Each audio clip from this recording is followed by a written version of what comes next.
We'll go through the ground rules that we'll use since these are being conducted online. As a teleconference, we need to ensure that everyone uses either handsets, earbuds, or mute buttons on their speakerphones, as otherwise background noise becomes distracting and makes the meetings difficult. To maintain timelines around subsequent meetings, everyone needs to have dialed into the meetings on time. Each agenda item will be announced, and I'll introduce staff to present the recommendation. When I ask for questions on a matter, if you have a question or comment, please indicate by stating your name. The chair will I'll record the request for speakers and will ask for anyone else who may have been missed once the list is exhausted. If you'd like to propose an amendment to a motion moved and seconded or deferred, please indicate during the question comment period after the motion is on the table. When asked to vote on a motion, please indicate by yes if you are in favor of the motion on the floor, or no if you are not in favor of the motion on the floor. This will also help to check that we have maintained quorum throughout the meeting. I'll now introduce Matt Vaughn, Director of Planning, to provide his comments. Thanks very much, and good evening, ladies and gentlemen, and welcome to tonight's first virtual Committee of Adjustment meeting during the COVID-19 state of emergency pandemic. The purpose of this Committee of Adjustment meeting is to give consideration to minor variance and severance applications. Due to the constraints of the pandemic, rather than meeting in the council chambers, this virtual meeting will act as the statutory meeting for the Committee of Adjustment planning applications. Meeting materials were posted on our website last week, along with a corresponding presentation, and each report provides staff's professional planning opinion on the merits of each application. If the committee deems it appropriate, they will render a decision tonight. Decisions of the Committee on Planning Act matters can be appealed to the local Planning Appeals Tribunal once notice of the decision has been rendered. The planner will provide a quick 1-minute overview of the planning application, including any public input, and then provide the recommendation.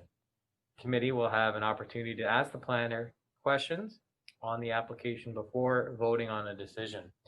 On the telephone this evening, we have the appropriate staff, myself, Director of Planning, Matt Vaughn, Planner Amanda Wazinski, and Planner Jessica Kitchen to assist the committee. Thanks. Thank you, Matt. I'll now call each member in order, and please indicate you are present by stating your name. Mary Jane Brown, present. Harry Emmett. Present.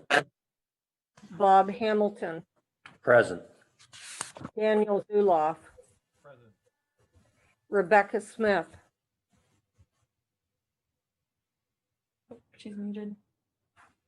Rebecca, I believe your microphone is muted. Present. Sorry about that. Thank you. Steve Schmidt.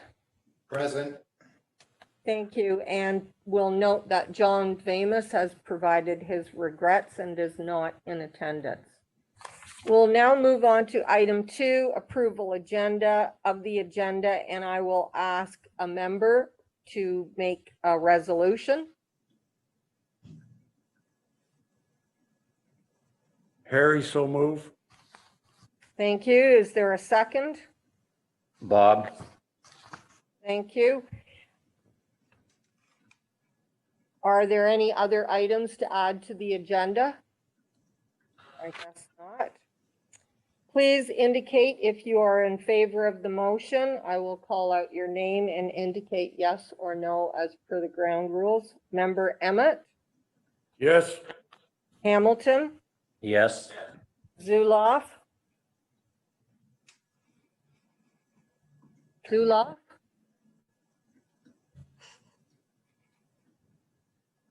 Mr. Zuloff, I believe you're muted. Can you please turn on your microphone? Turn it up. There you go. Thank you. See a switch? Vamus? Oh, Vamus is. I heard him say turn. I think those here. Oh, can you ask Daniel to? Danielle, do you have your microphone unmuted?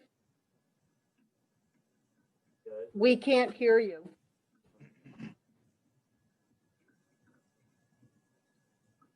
Can you please maybe check your, sometimes you have to read, so we just move on. Member Smith, Yes. thank you. And Brown, yes. The motion has been carried. It's been approved. We now have our agenda. I will now ask for a declaration of pecuniary interest, and any members, if you have a conflict, to please declare it now and state their name and the application number.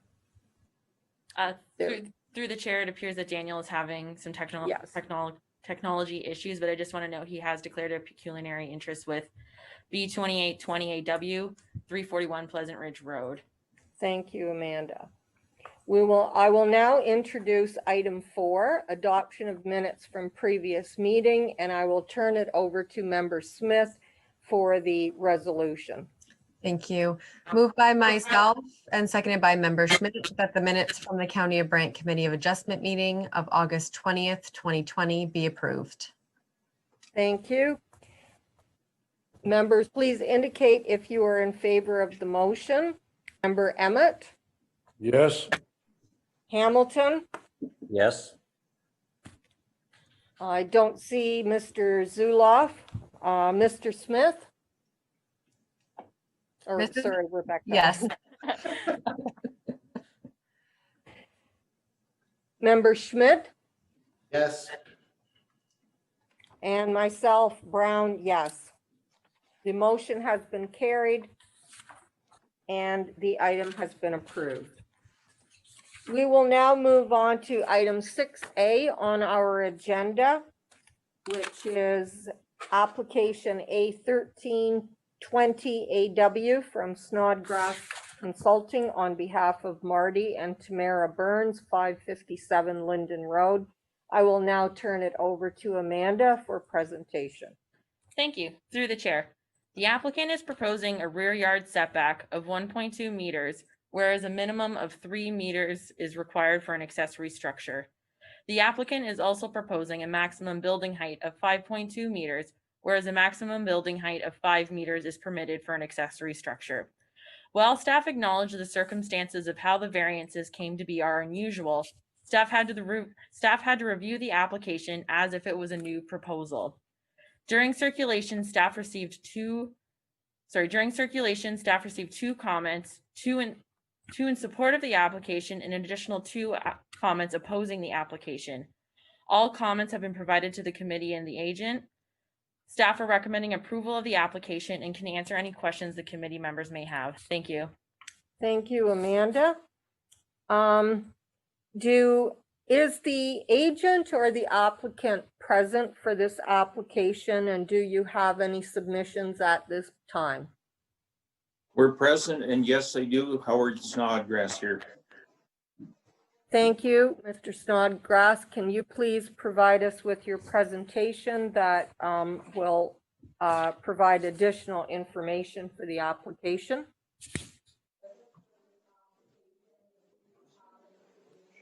Adam, okay, thank you. Thank you, committee members. Just showing the location of the subject property at 557 Linden Road. Next. And the property is likewise zoned agriculture with the blue circle. Next. This is a site plan of the subject property showing where the accessory building has been constructed in the rear yard, and wherein we're seeking a reduction in the rear yard for the accessory building, and the interior side yard is fine. Next. The reason for the height variance is it was inspected by municipal staff, and they were a little concerned that it might be 5.1 rather than 5 meters. I have pointed out that the grade has not yet been finally established, so therefore that's the reason for the request for the variance, that if the final grade is slightly lower than where it's expected, then we're covered and we don't have to reattend and submit a further variance. Next. This is the front elevation of the subject structure. Next. This is a tree at the rear of the existing building where the limbs have been trimmed and the building has been constructed. Next. You will note a couple of blue circles on this photograph. The one on the center shows where the bar is, and then the property line actually goes through the tree. Next. With this photo, it may be a little difficult to see, but there is a row of mature evergreen trees. Some are on the neighbor's property, some are straddling the property line. And as you go further to the west, they're actually on the abutting property to the west. Next. And these are a summary of what happens with the trees. And in essence, if the tree is entirely on the neighbor's property, in this case, Marty would have the right to cut the trees that are that extend onto his property. With the middle one, it explains that if the tree is in the middle of the property line, then it's a mutual issue. Then the third point is if the tree's entirely on Marty's property, he has the right to modify it as per the county tree bylaw. Next. These trees are fairly mature and they do have limbs that extend outwards for upwards to 20 feet. And this also shows where the property line goes through the tree with a blue circle. And this is where there has been a modification made to one of the trees to cut limbs so that Marty could construct the building where it's located. Next. The reason for the variance is there has been a series of oversights and mistakes because the county has been to the property, the contractors have changed. There has been some issue with respect to how and when construction could proceed. Next. This is a couple of emails from the county authorizing Marty to go ahead. And then there's been suspensions because of the virus, et cetera, et cetera. Next. This is a copy of the two property owners on either side of Marty's property that have no objections. That's the extent of the input that I'd like to provide to the committee. As indicated, we're aware that there has been oversights and or mistakes, and my submission would be that it's both the applicant and the county that have had oversights, but the building has been constructed where it is because of switches and contractors, et cetera. So that's the reason we're here tonight to seek approval of the minor variance. Please answer any questions if there are any. Thank you, Mr. Snodgrass, for your presentation. I'll now ask the members if they require any clarification or if they have comments or questions they'd like to ask on this application and report.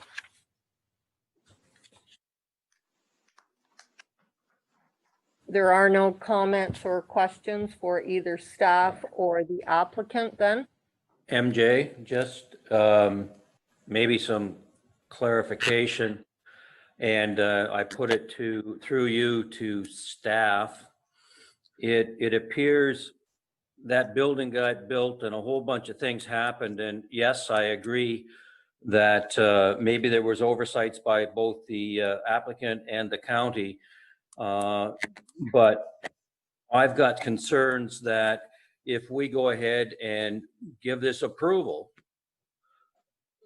on the variances, I've got nothing, but on the overall what happened, what's to stop anybody else from going ahead, building a building, and then coming in and asking for a variance and say, please do it, and setting the priority. So I just put that out to staff as to some comments, and this is Member Hamilton speaking.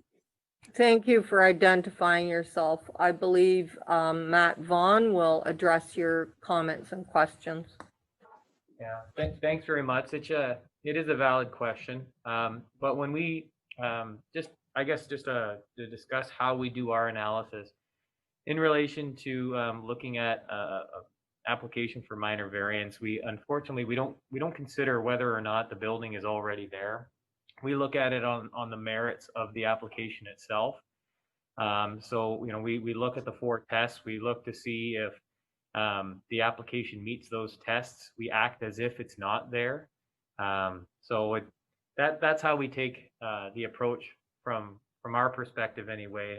The committee may have a different approach or a different opinion, but when it comes to doing our planning analysis, that's how we would look at this.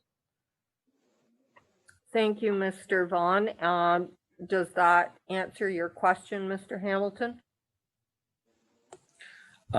It was a nice way to put it, but you didn't say what would happen in the future. And if anybody wanted to get a minor variance, they don't need to get one anymore if they go ahead and build a building. I know there should be things, it should have got caught probably with the building permit and all that, and the COVID probably did interfere with the ability to make all those balances and checks prior to the construction. Sure. I'll follow up with that. So, I would say it's unfortunate this building is already there, but I would, not suggest anyone put a building up unless it meets our zoning bylaw. One of the things that may happen, and it all depends on the committee, but if the committee doesn't find support for this or doesn't support this or approve it, it's in conflict with our zoning bylaw. And then the next step would be the removal of the building. So that would be sort of the worst case scenario for anybody who would build something without having zoning approval first. Thank you, Mr. Vaughn. Do you have any further questions or comments, members? I'll now ask if there is a member to make a motion on this application. Madam Chair, there are a few members of the public here wishing to speak to this application. It's fine. Okay, I'll ask now who identify yourself and please provide your presentation, which will add comments or clarification on the application. If it is a repeat of previously provided information, I will ask present. We're trying to, my parents are actually the property owners, so Okay. I'm just speaking for them. Okay, you can identify yourself just there. Right here? You just come on. Yeah, just right in front of the iPad.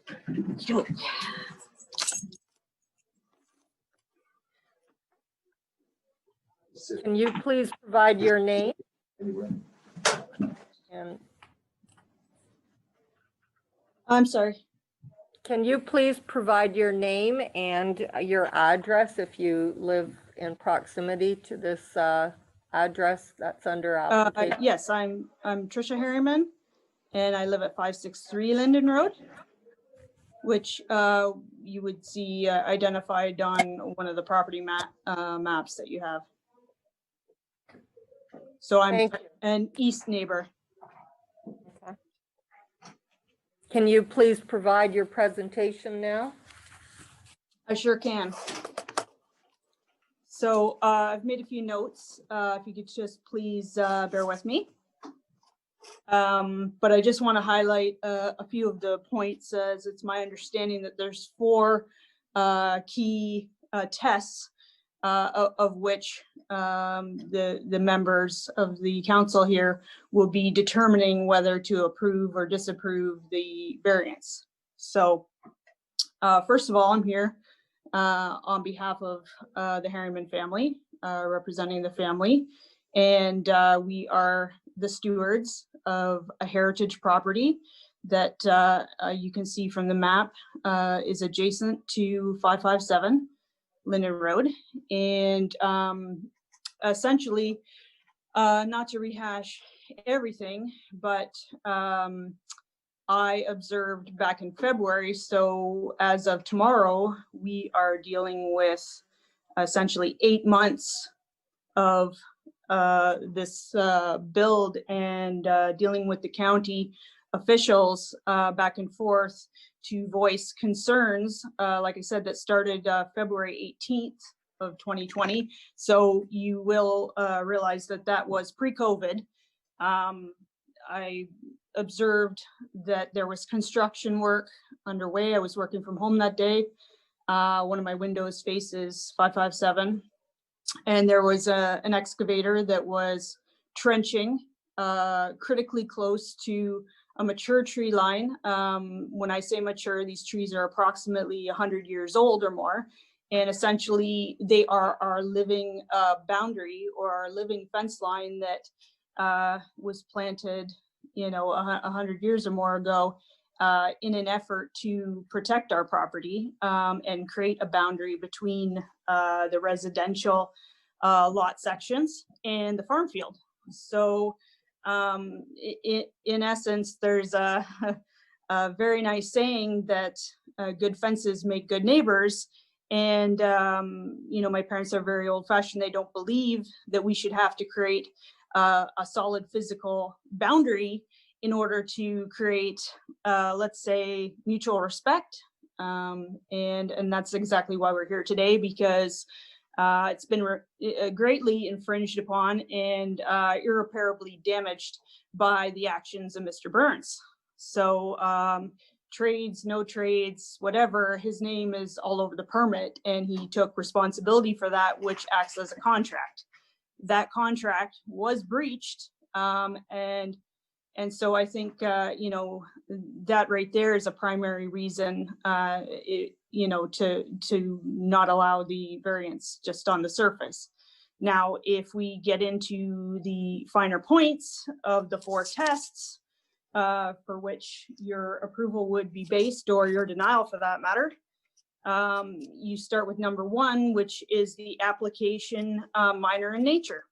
Well, I mean, I guess if your consideration of the 10-foot allowance or 3-meter setback has been breached by 2/3, and I actually challenged that because I physically took measurements of my own, which go against the agent counsel for Mr. Burns. So I do actually challenge his blue circle dots on his diagram, given the fact that the straightest line between 2 points is actually done with a string line. And I personally did that. I work in the landscaping field. I have my own company, and it's very easy to tie a string to one point and a string to another point and take a measurement with a tape. And in fact, there's a protrusion from the foundation of his building that's actually 19 inches from the property line. The 2 trees that are in question that were the most damaged are completely on our property. The string line doesn't lie, and therefore he has no cause to have done the severity of the damage that's been done to those trees. So that actually determines that setback. So I'm arguing the 1.2 meters, but let's for giggles say that it is. That's still a third, which in my mind is not minor in any way. In fact, it's caused the maximum amount of damage to the trees. So that right there, number 1 point should be an absolute no. Clearly they were able to get out, or some person, one of the contractors, he said he had several, was able to get out a tape measure at some point, because they very clearly abided by the setback to the easterly neighbor. I mean, it's spot on 10 feet. So, I mean, measurements were able to be taken, and I guess, we really should have never gotten to this place, because as I mentioned, I was very clear with the bylaw officer back in February that the proximity, the location of the dig was suggested, very strongly suggestive of the fact that that building was going to go in the wrong place. And it was a 4-foot footing excavation, which exposed the mature feeder roots of these trees that belong to the Harriman family. At a critical growth period, they were exposed to the winter elements and left open for, I don't believe a very long amount of time, but enough so that, freezing would occur. And, I talked to the bylaw officer after his visit, and he did observe that there were exposed mature roots from those trees. So, but for that location of that building, the amount of damage to those trees would be such that perhaps they might survive. I've had an arborist out. He says absolutely, without question, those were structural roots, and it could take 4, 5, 6 years now for us to see the ultimate impact to those trees.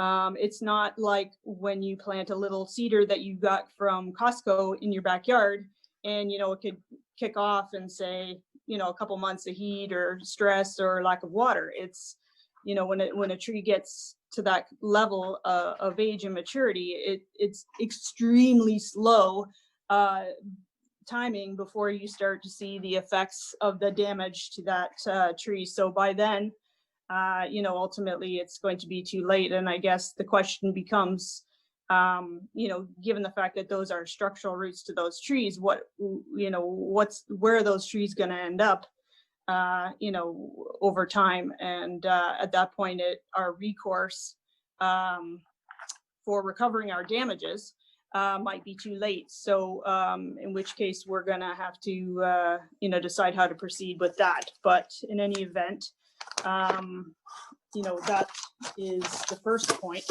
The second point is the variance in the best interest or desirable for the land or the structure itself? Well, no.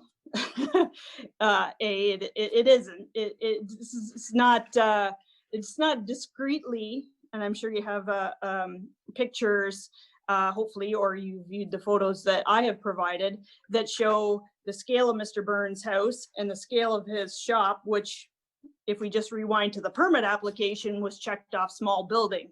Well, if you compare the square footage of that building to the main floor of his residence, it could hardly be considered in the scope of the thing, small. But in any event, it does not at all fit discreetly into the landscaping, or for that matter, the scale of the property or the lot coverage. It's both visually and aesthetically offensive to us as neighbors from both views, because we have a view from the 562 address directly across the road to Mr. Burns' residence. And we've also been given permission ultimately down the road to potentially, and I might want to do this, build on the 563 lot, which means I get the joy of looking at the rear end of Mr. Burns' giant building, and now possibly 2 dead trees.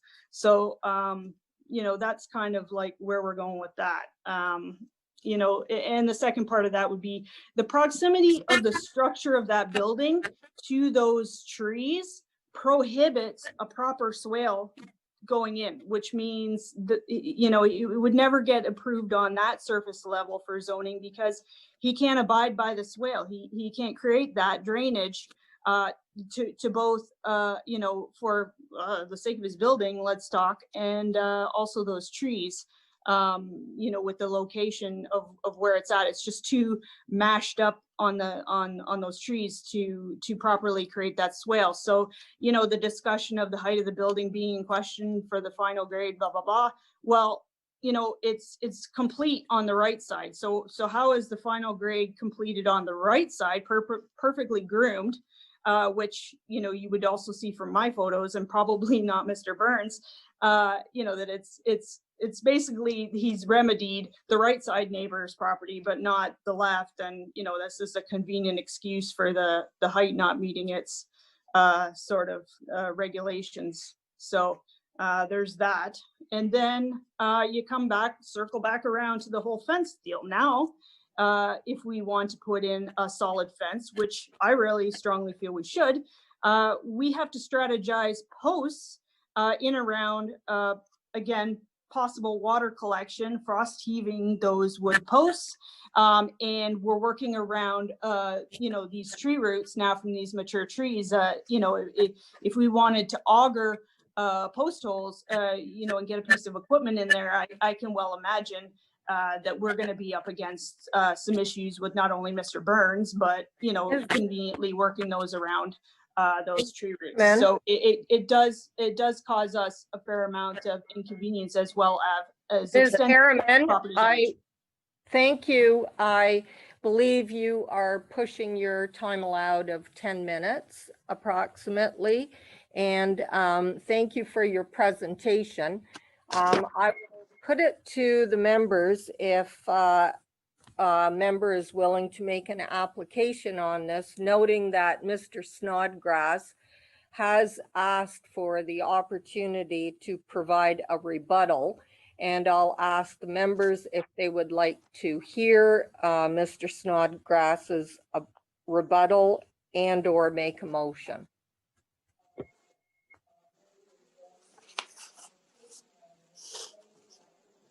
Okay, so does that mean you want me to complete number 3 and 4, or am I cut short here?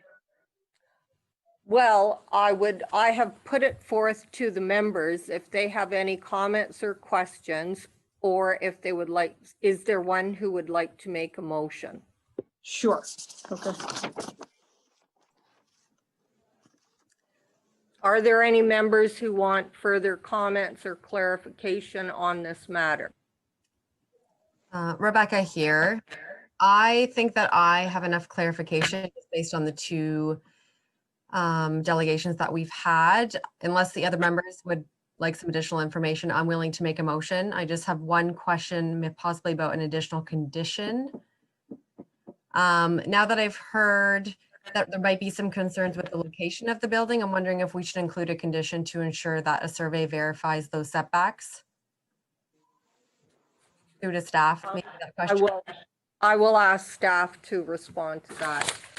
Through the chair, if that condition has not already been included, I can include that as a condition should the committee wish.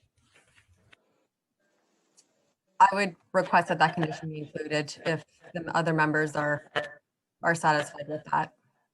Through the chair, if that's how the committee votes, I can include that as a condition. So then, Ms. Smith, are you prepared to make a motion on this? And I could make a motion. I will make a motion that the application A1320AW from Snodgrass Consulting on behalf of Marty and Tamara Burns, applicant for 557 Linden Road, be approved as outlined in staff report CA 2041 with the additional amended condition. Thank you. Is there a seconder for this motion? Hamilton will second the motion. Thank you, Mr. Hamilton. I will now put it to the committee and all members to indicate if you are in favor of the motion, starting with member Emmett. Yes. Hamilton, Yes. Zuloff, Yes. Vamus, pardon me, Smith, Yes. Schmidt, Yes. and Brown, myself, yes.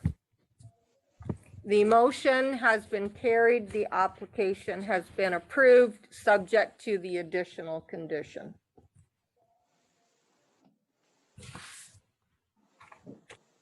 Thank you, members. Yes. We will now move to item 6B on the agenda. Staff report CA 2046 for application SV2 20JK Permit World on behalf of Zetia Group and Starbucks, C 72 Dundas Street. And I will now turn the meeting over to Jessica Kitchen for the presentation on this matter. Thank you, Madam Chair, and good evening, committee members. I am here to present staff report CA 2046 for sign variance SV220JK, which requests a total of 4 fascia signs on a commercial structure, whereas the bylaw currently would only allow for 2. This property is located at 72 Dundas Street East, and the application is being presented on behalf of Starbucks Coffee Company. Currently, the sign bylaw does only permit a maximum of 2 fascia signs. The applicant is proposing a total of 4, 2 on the north elevation, 1 on the west elevation, and 1 on the east elevation. 2 of the 4 signs have already been applied for, and that was through the sign permit process, and they were able to achieve those signs because they were able to comply with the sign bylaw. They are here tonight requesting the additional 2 signs. I would like to take this moment to just make a point of clarification regarding the staff report, which mentions that the west elevation sign abuts a residential property located at 60 Dundas Street East. It actually abuts the existing dwelling at 64 Dundas Street East. So that's just a point of clarification when you're looking at the mapping. That basically concludes staff comments, and I'm available to answer any questions that the committee may have or any interested party. Thank you. Thank you, Jessica, for the presentation. I will ask now, are there any members who have comments or questions on this matter? MJ, there is actually a presentation. Okay, Yeah. that's what I believe there is a person who would like to present on this matter. Could I please have you state your name and indicate your presentation? Who's that? Gilda Collins, she's just right there. Oh, yes. So I'm Gilda Collins. I'm with Permit World. We are the applicant. I didn't actually prepare a formal presentation. My presence here this evening really is more if there are any questions that anyone has that they would like me to answer or to clarify any part of the application.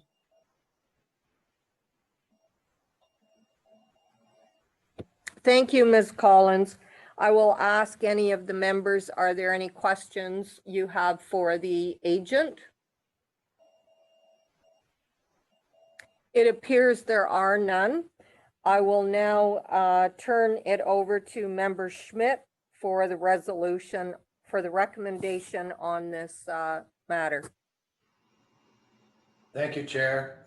It's moved by myself and seconded by Member Emmett that application SV 220JK from Permanent World on behalf of Starbucks Coffee, 72 Dundas Street East, former town of Paris, be approved as outlined in the staff report CA 2037.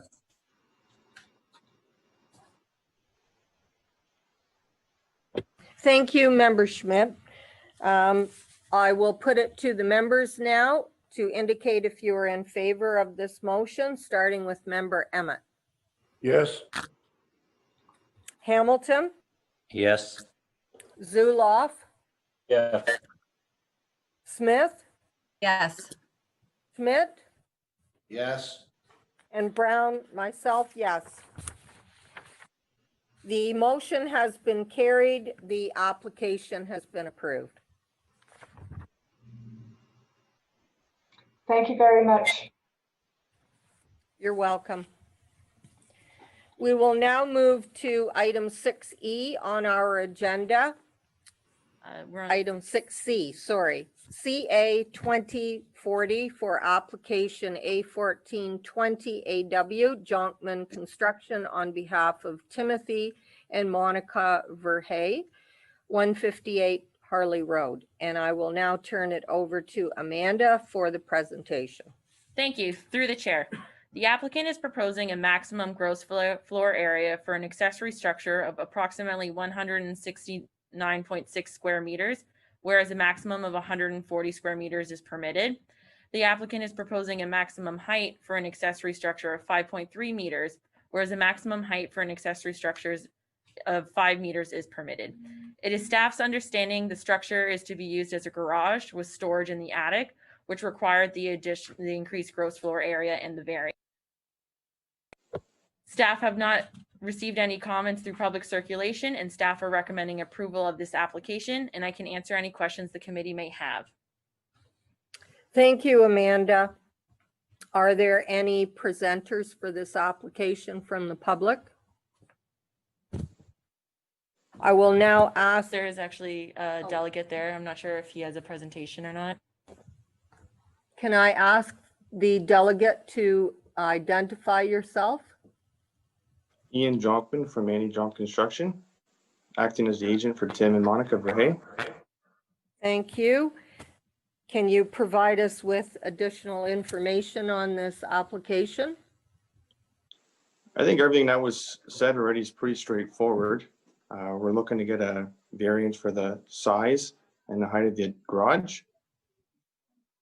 We're allowed in that zone to do a building footprint of 140 square meters. What we've decided to do is a building footprint of 104 square meters. And with the large roof on top, we've decided to take advantage of the attic space and use it for storage. And by using that as storage, it adds to the gross area, which then pushes us over the 140 square meters. And then for the overall height, we're about 0.277 meters, which is about 11 inches over the allowable height. Does that conclude your presentation? Yes. Thank you, Mr. Jonkman. I will now ask the members, do you have any questions or comments on this application? It appears there are none. I will now turn it over to Member Zuloff for the recommendation. It's moved by myself and second by member Hamilton. That application A1520AW Jonkman construction on behalf of Timothy and Monica Verhey, 158 Harley will be approved as outlined in staff report CA 2040. Thank you, Member Zuloff. Committee, please indicate if you are in favor of the motion, starting with Member Emmett. Yes. Hamilton, Yes. Zuloff, Yes. Smith, Yes. Yes. Schmidt, Yes. Brown, yes. The motion has been carried. The application has been approved.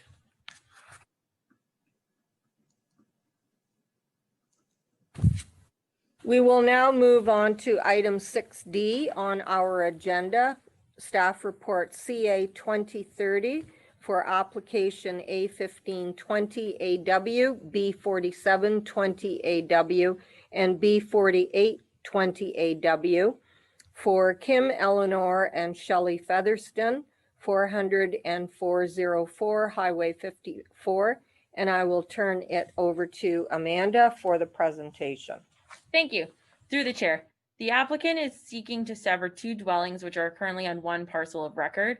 It is staff's understanding each dwelling operates individually, with each dwelling having its own septic and either a well or cistern. The applicant is also seeking a variance for a reduced interior side yard setback of 3.3 meters from an existing agricultural structure. Staff have included conditions of approval requiring the retained lands be merged with an abutting parcel, and the applicants have submitted a purchase and sale agreement. Staff acknowledge a severed parcel for 404 Highway 54 is larger than 0.6 hectares, but staff note there are hydro towers running through this portion and cannot be easily farmed with modern farm equipment with the towers, and this area is not currently being farmed. Staff have not received any comments through public circulation, and staff are recommending approval of the applications. Staff can answer any questions the committee may have. Thank you. Thank you, Amanda, for the presentation.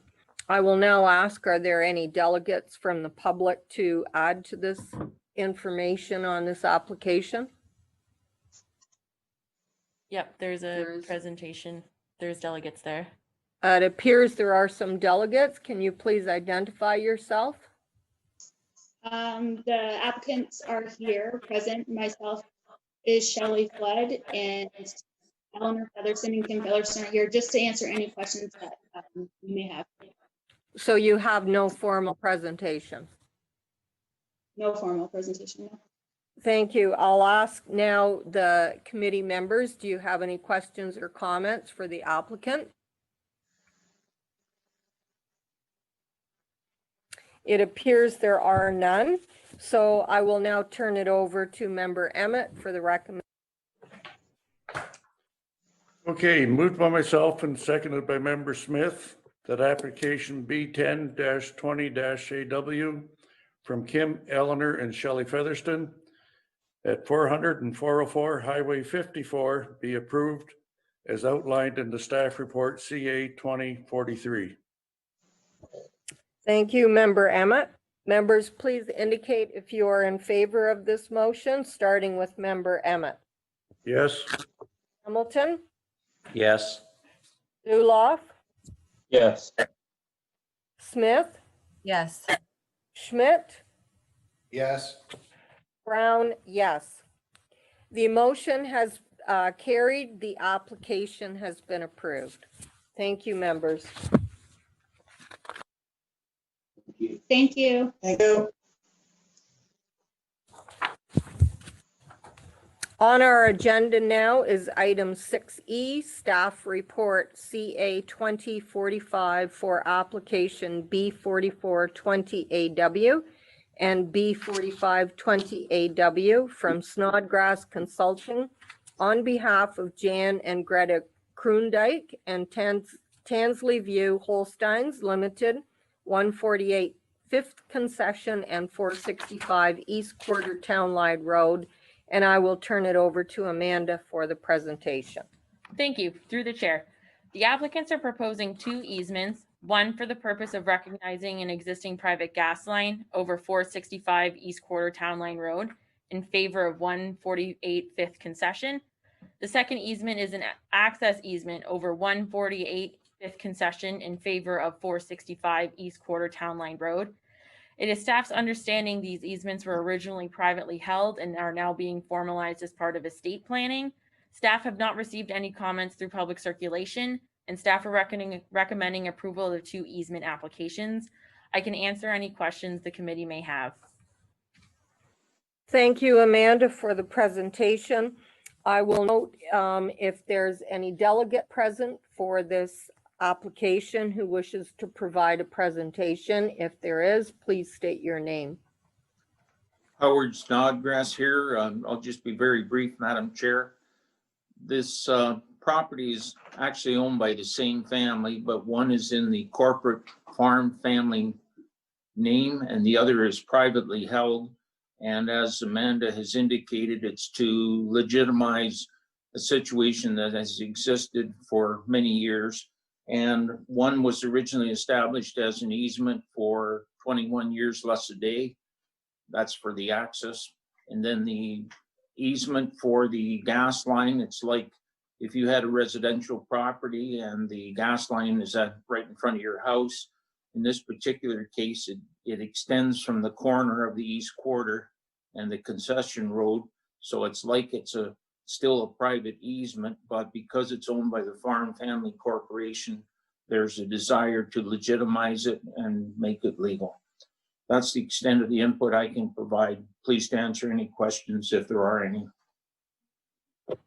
Thank you, Mr. Snodgrass. I'll now ask the committee, are there any members who have questions or comments for the applicant's agent or staff on this application? It appears there are none. I will now turn it over to Member Hamilton for the recommendation. Thank you, Chair. Moved by myself, seconded by Member Schmidt, that application B44/20/AW and B45/20/AW from Snodgrass Consulting on behalf of Jan and Greta Kroondijk and Tansley View Holsteins Limited at 148 5th Concession and 465 East Quarter Town Line be approved as outlined in the staff's report CA-20-45. Thank you, Member Hamilton. I will now ask the committee to indicate if you are in favor, starting with Member Emmett. Yes. Hamilton, Yes. Zuloff, Yes. Smith, Yes. Schmidt, Yes. Brown, yes. The motion has Carried, the application has been approved. Thank you.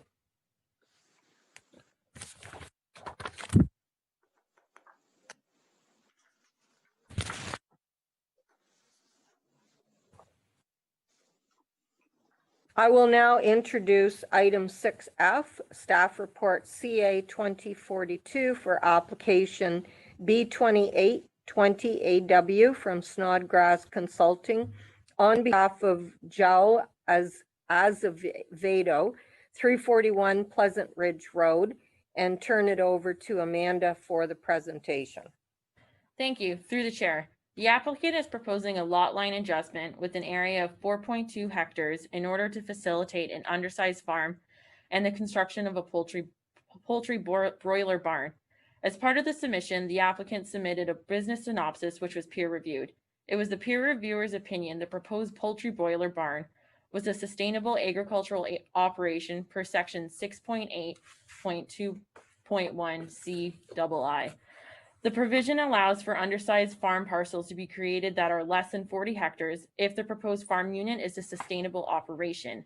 The same provision in the official plan allows for conditions to be imposed by the Committee of Adjustment to ensure the proposed use is developed as described in the application. I quote, "Such conditions could include the requirement that agricultural buildings be substantially completed prior to the stamping of the deed. This condition was recommended by the peer reviewer in addition to obtaining quota. Based on staff's discussion with OMAFRA representatives, quota cannot be given until there is sufficient land, thus the need for the lot line adjustment application. However, it is staff's understanding the agricultural structure can be built on the lands to be severed prior to the certificate of official being provided.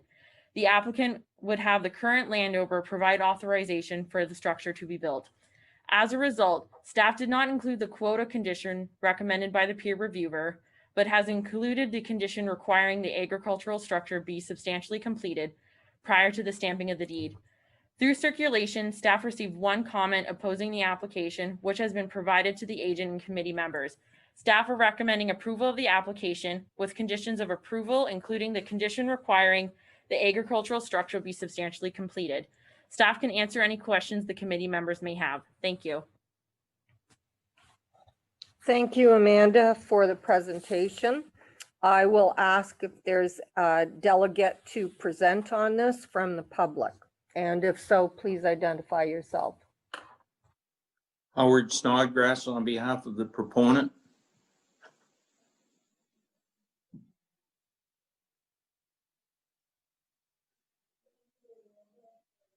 Thank you, Mr. Snodgrass. Can you provide your presentation? Yes. Adam? Yeah.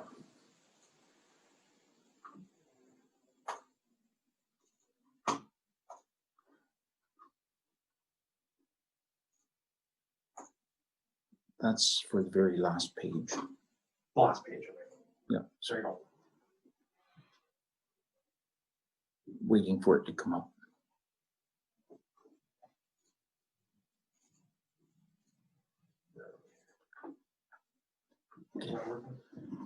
Thank you, Adam. Madam Chair, committee members, everyone's familiar with the property where it's located, so I'll quickly go through these. Subject property shown here, it's in an ag zone. Next.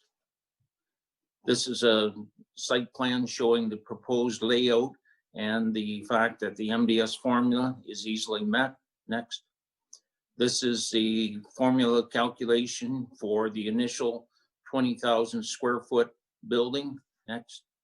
This is a second analysis of an expansion. And if you'll note, the calculation here is even a little bit less than what the initial one is. That's just the way the MDS formula works. Next.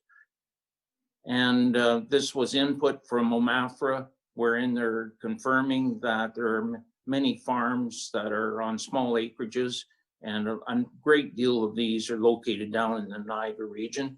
Next.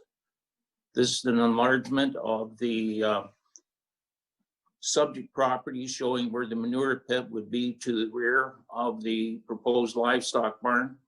And regarding the neighbor, if the neighbor that had a letter of concern is the one from which the MDS formula is shown here. And as indicated on this sketch, the formula or this livestock barn will be in compliance with the MDS formula and various other things. So from our standpoint, we don't understand why the neighbor has any concerns. Next, our reasons for approval are listed here. Next. And here is the reasons for why we are requesting a deletion of condition 3. And the reasons are fairly obvious. The policy in the official plan is permissive. It doesn't say shall be, it says can be or could. The verbal input provided by myself, the staff, have indicated that the condition is unworkable. Same with the input from OMAFRA by Al Dam, both verbally and in writing. And then the correspondence that I submitted earlier this week to the committee members. I don't know of too many farmers that are willing to spend several hundred thousands of dollars on property that they don't own or don't know if they're going to get the quota. And then next, if we could. And then I'll ask the last one. Off here, we'll go back to the very first one you had up. I received an email today from the Chicken Farmers of Ontario, and this is a couple of extracts out of their quota manual, and it shows that in essence it's various sections that are alluded to, but the long and short is the quota has to be granted to the landowner before he can figure out and get moving forward. So if the landowner does not get the quota, this deal falls apart, in my opinion. So with that in mind, we're asking for the waiving of that condition 3, and we're pleased to answer any questions the committee members may have.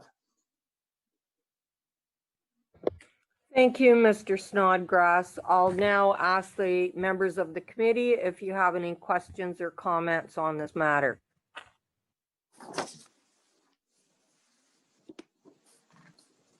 Member Hamilton here, through the chair to staff. What is your thoughts on this to have this completed, number one, or is it more of a deferral until the actual land gets bought before they start the construction?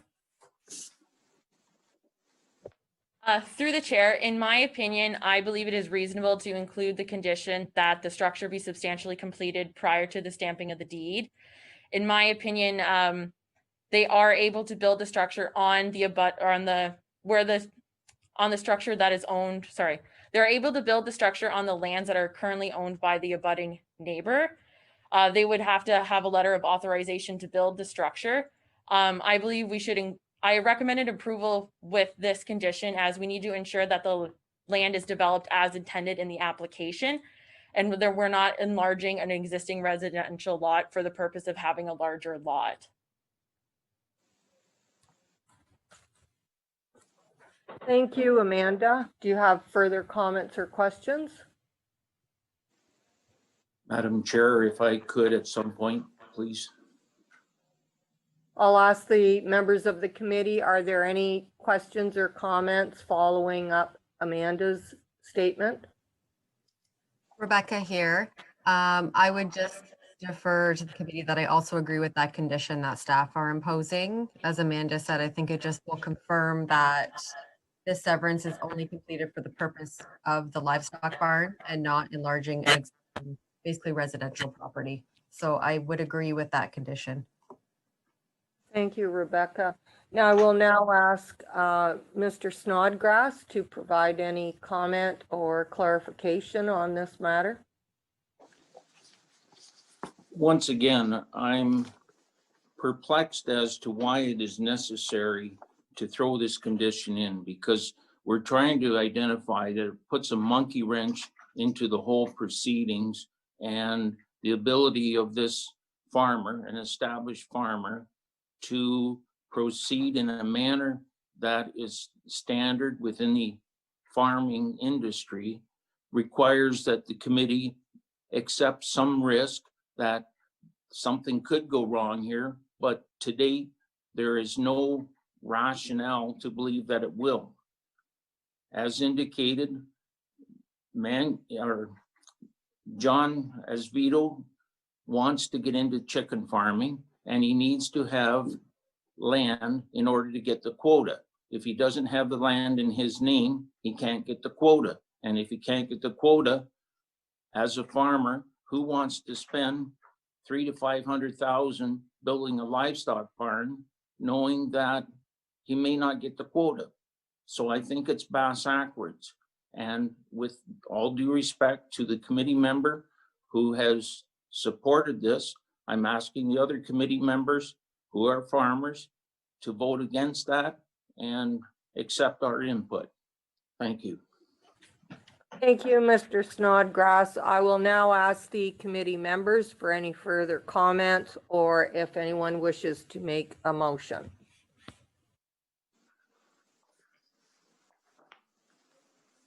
There are no comments or questions from the other members of the committee.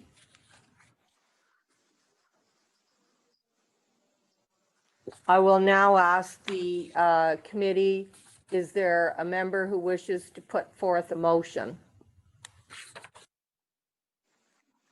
Member Schmidt? Yes, can you provide us with your motion?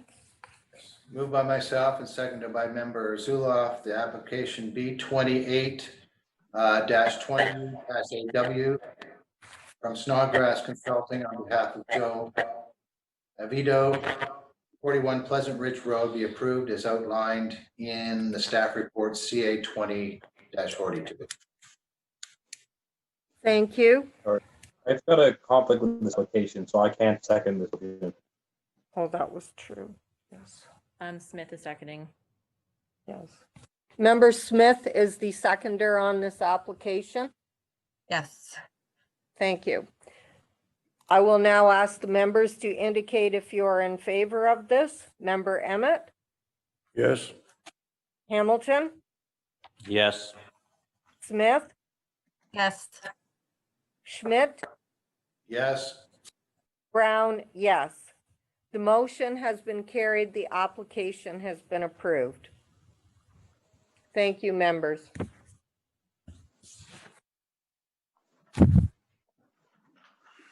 Thank you, committee.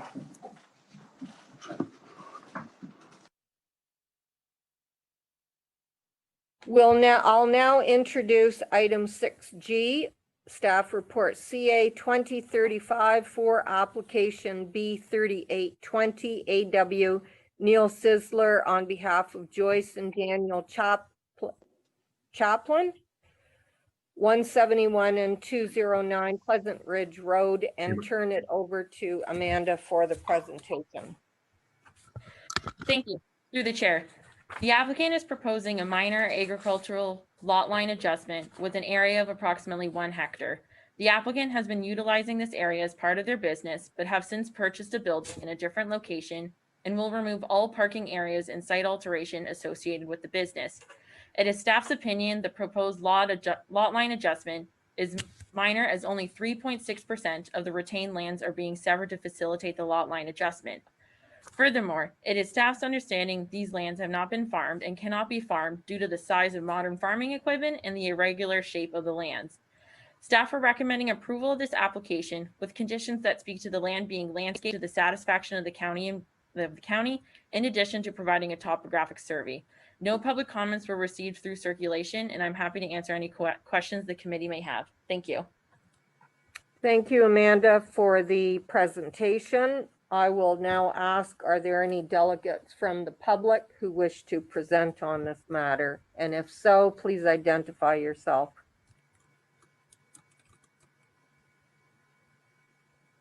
There's Mr. LaFerrier. I'm here as the representative of Mr. Sisler, so, and therefore of the applicant, but I'm certainly looking forward to getting the proposed severance. The only condition that's Can you please identify yourself for the record? Yes, my name is Robert Lefebvre. I'm a lawyer in Brant County, and I am acting for Neil Sisler, who's the applicant. Thank you. Can you please provide us with your information now? I'm very satisfied with the material that's been produced by the county. The only thing that caused me any concern was the concept of there being a necessity to rezone the retained parcel. And my analysis would be it was already an undersized parcel and a pre-existing non-conforming use, and I still see it as a slightly undersized parcel and a pre-existing non-conforming use. But my client is quite prepared to landscape the severed portion. He's going to take all the parking lot away from there. He's got some topsoil accumulated to redress that issue. And we are be pleased to go ahead on the conditions, except we'd ask you to consider deleting condition number 4.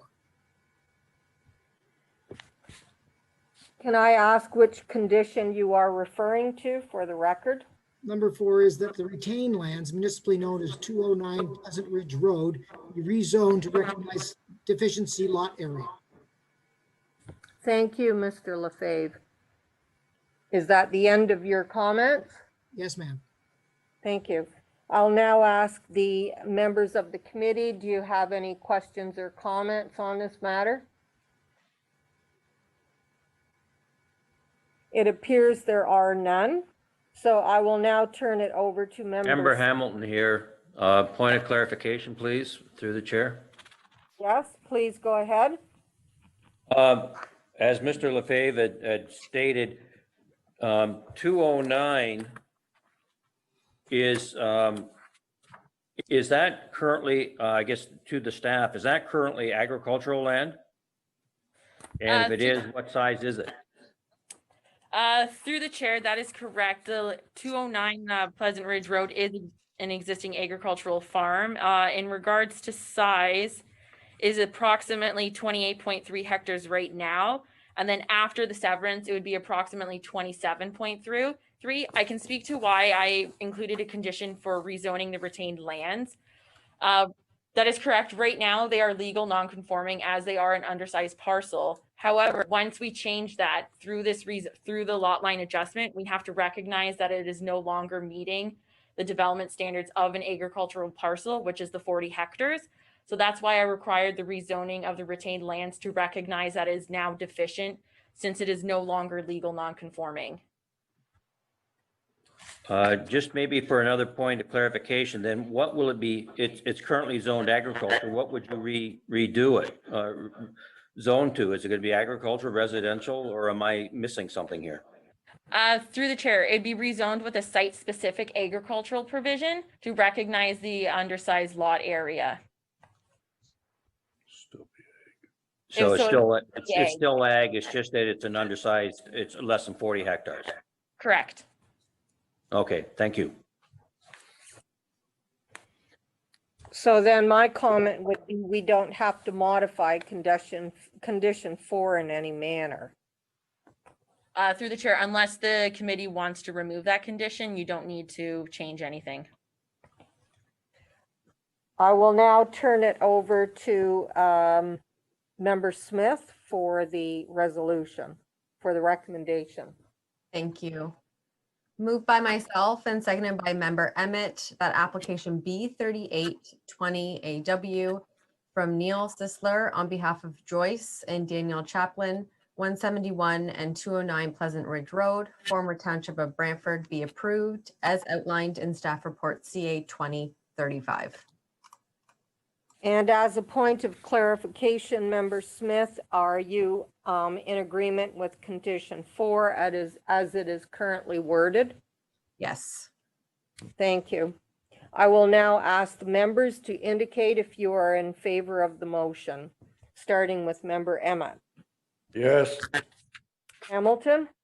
Yes. Goff? Yes. Smith? Yes. Schmidt? Yes. Brown, yes. The motion has carried. The application has been approved. Thank you. Thank you very much. Good night. Good night.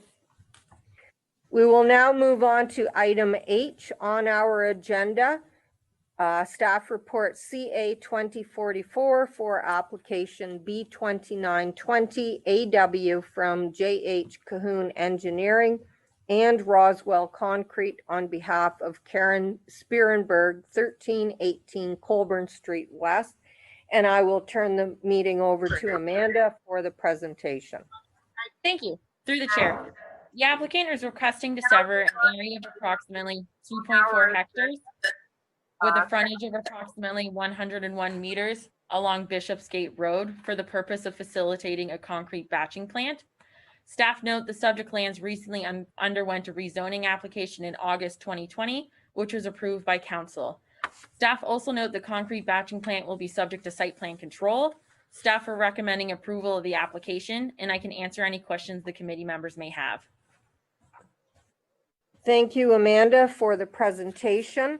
I will now ask if there are any delegates from the public or the applicant's agent to have time now to present. And please identify yourself.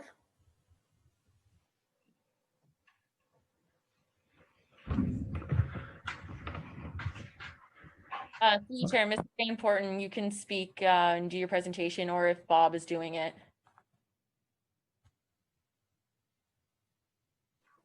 Is Rob on? Yeah. Rob is on, yes.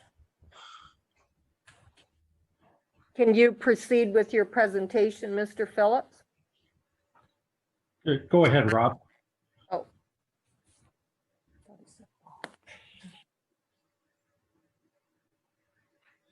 Mr. Van Porten, can you provide the presentation? I believe you could be on mute.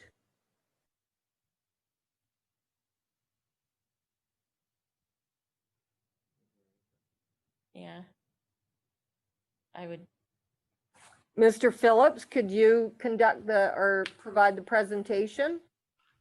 Thank you, Ms. Chairman, members of the committee. Hopefully Rob will get on, but obviously we've been through a rezoning process for these lands on Bishopsgate Road for Roswell Concrete to create its new facility to move out of the Harley area and up onto Bishopsgate.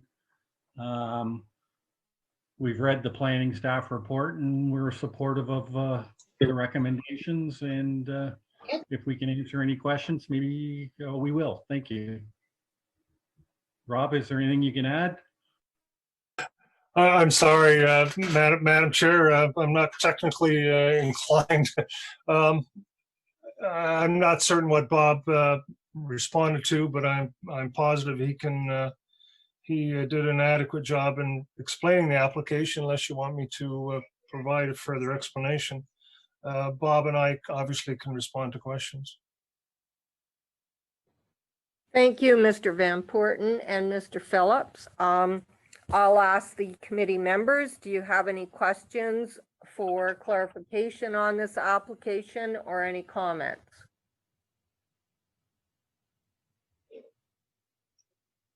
It appears the members have no questions or comments on this matter, so I will turn it over to Member Zuloff now for the recommendation. Moved by myself, seconded by Member Schmidt, that application B2920 AW from JH Engineering and Roswell Concrete on behalf of Karen Spierenberg, 1318 Colburn West, be approved as outlined as report CA 24. Thank you, Member Zuloff. Members, please indicate if you are in favor of the motion put forth, starting with Member Emmett. Yes. Hamilton, Yes. Zuloff, Yes. Smith, Yes. Schmidt, Yes. Brown, yes. The motion has carried. The application has been approved. Thank you, members. Thank you, Madam Chair, members. Thank you very much. We can move to item 8, and for next scheduled meeting, I will ask staff to provide any updates on it or comments. Thank you. Through the chair, we are currently targeting an October meeting which would mean it would be October 15th. I believe that's the third Thursday. Currently, we have 5 applications scheduled for that meeting. In the meantime, I will be circulating a conflict list to each of the committee members. That way they can do their conflict checks ahead of time, as per usual. Thank you, Amanda. With that, now I will ask Member Emmett to provide the motion to adjourn this meeting. Okay, moved by myself and second by member Zuloff that this meeting be adjourned. I will now declare the meeting has been adjourned, and I believe we will now move on to property standards.